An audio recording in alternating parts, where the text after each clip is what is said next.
Aturan pelarangan impor baju bekas sebenarnya sudah dikeluarkan dan diperbaharui sejak tahun 2022. Namun aturan itu tidak dipedulikan para mafia. Terbukti dari catatan BPS, impor baju bekas di tahun 2024 justru meningkat 300 kali lipat dibandingkan tahun 2023.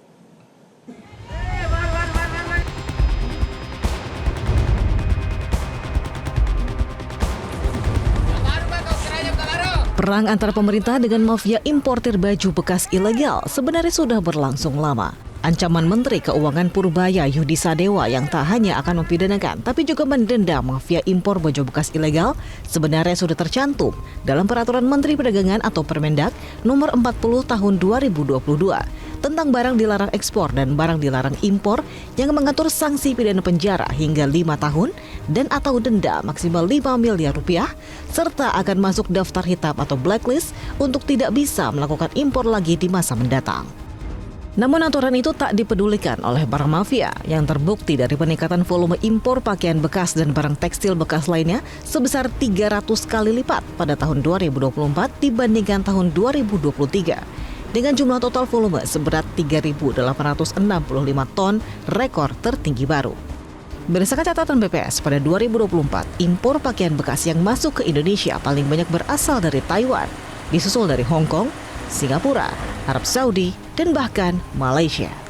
Direktur Eksekutif Asosiasi Pertekstilan Indonesia, Danang Girendra Wardana sebenarnya menyambut baik ketegasan Menteri Keuangan Purbaya Yudi Sadewa untuk menindak tegas para mafia impor baju bekas.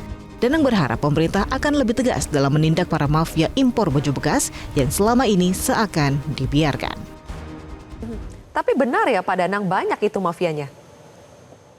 Ini banyak dan sebenarnya secara data kan kami juga sudah laporkan kepada Ibu Menteri pada waktu itu ya. Dan sekarang Pak Purbaya kami menunggu untuk bisa beraudiensi dengan beliau supaya kami bisa memberikan data-data yang sama itu kepada Bapak Menteri.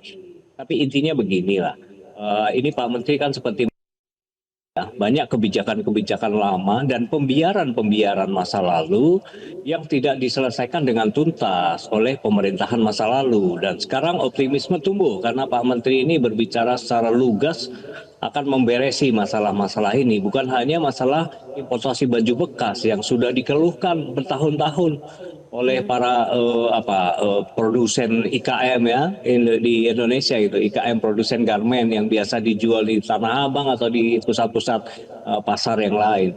Karena sekarang mereka tidak bisa bersaing dengan adanya baju bekas yang diimpor secara ilegal ini.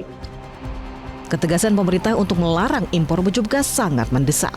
Pasalnya, dampak impor baju bekas meliputi kerugian ekonomi seperti menurunnya pangsa pasar produk lokal, pemutusan hubungan kerja, dan hilangnya pendapatan negara karena ilegalitas.